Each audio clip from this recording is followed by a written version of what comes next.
One word I didn't hear from you is the word respect, but you seem to describe mutual respect in a lot of what you said. Yeah, fondness and admiration is about affection and respect.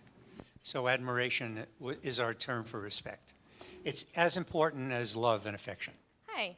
Can you talk about the telltale signs of a relationship that will stay together but be unhappy in the relationship? Relationships that stay together and remain unhappy are very similar to ones that break up.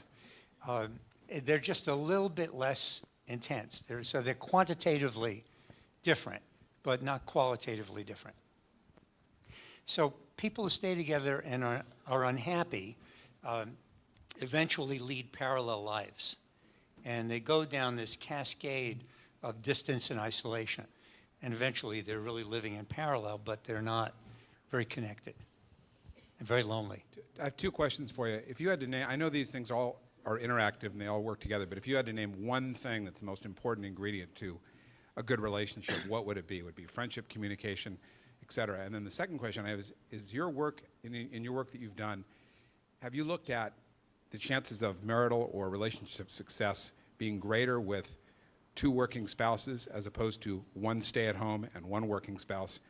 And in addition to that, when children are brought into it, does that change the work or your findings? Excuse me, I got a telephone call. My daughter. Well, those are great questions. If I was going to pick one thing, and I was asked this question by the marketing director of Random House when he was trying to decide whether to put any money in marketing my book. He said, can you tell me in just 30 seconds what I should do to make my marriage better? And I said, I think the most important thing you can do is to know and honor your wife's dreams. And he got up and left the room. And turned out he went back home to Brooklyn on the subway. And his wife thought he'd gotten fired. And she said, what are you doing here? And did you get fired? And he said, no, I want to know what your dreams are. And this guy Ross told me this later, and he said, her answer was, I thought you'd never ask. So that would be the one thing I think, if I was going to pick one thing, is to really ask these open-ended questions that are very, very deep and I think very respectful.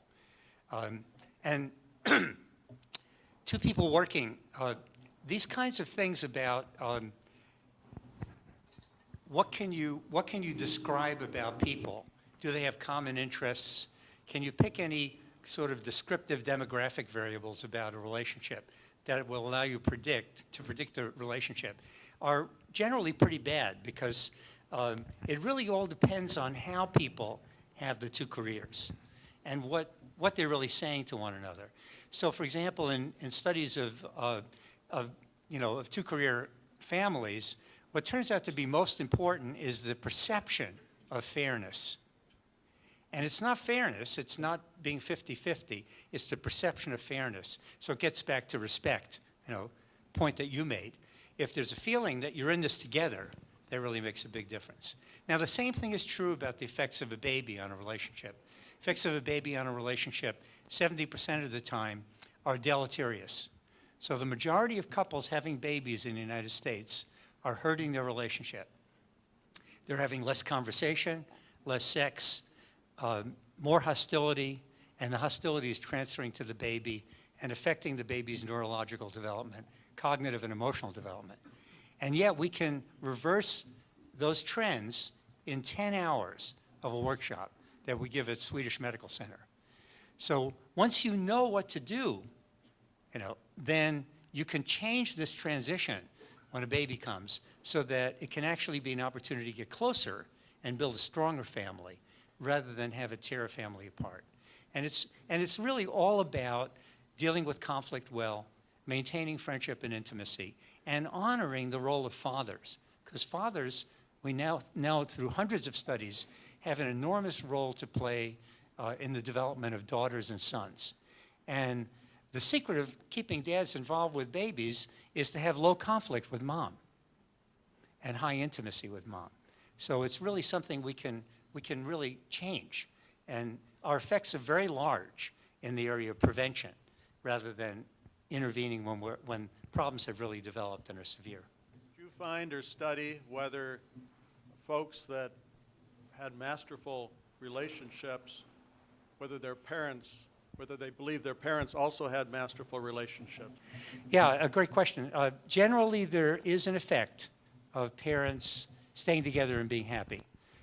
Not staying together. If they're miserable, it doesn't really do anything. Just stability. Very small effect. There is an effect that people are more likely to get divorced if their parents have been divorced, but the really big effect is whether their parents have been happy with one another and have had their conflicts in private, not in front of the children, because that raises children's blood pressure. It scares them. That's one thing we say to couples who are expecting a baby, is the greatest gift you can give your baby is a happy relationship between the two of you. So you're not depriving your baby of anything when you go away for a bed and breakfast getaway and really have a romantic evening, an overnight. In fact, you're really helping your baby. This is a follow-on to that one. It's fine to be, and I think important to be, repairing those relationships that need help. But in follow-on to that question, it seems like we need to have more investment in training young people into how to become good spouses. You're absolutely right. And, we know how to do that. We have the instructional technology to make that happen. And it's in the work of a social psychologist who's an award-winning psychologist named Elliot Aronson, who has really done all this work called the Jigsaw Classroom in training school students in elementary and middle school and high school to be able to work cooperatively with one another. And that emotional intelligence can be built, and we know exactly how to do it. And Aronson's interventions have been effective on every continent on the planet, and yet hardly any schools are doing it today. So we know how to create this emotional intelligence, how to build the ability of people to really get along with other people, to deal with conflict, to maintain intimacy, but we're not doing it in schools. Instead, we're emphasizing just the rudiments and the basics. What's the role of chemistry in your model? Well, we don't really know. I mean, I think it's huge. We are animals, and liking the way your partner smells and tastes, and liking to kiss your partner and hold your partner and be close, I'm sure those are very, very basic things. And we know something about maximizing genetic diversity being much more attractive. And somehow the pheromones of somebody who's genetically different from you turns out to be very alluring.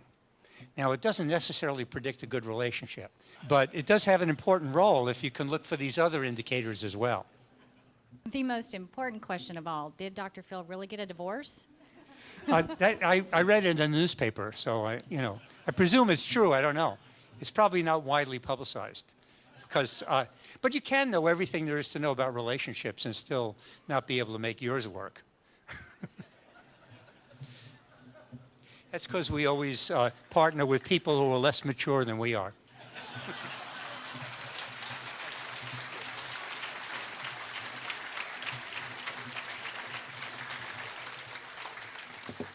Thank you so much, Dr. Gottman. Your work is inspiring and fits so nicely with our theme of love this year. Thank you for coming and sharing with us ways to strengthen our relationships.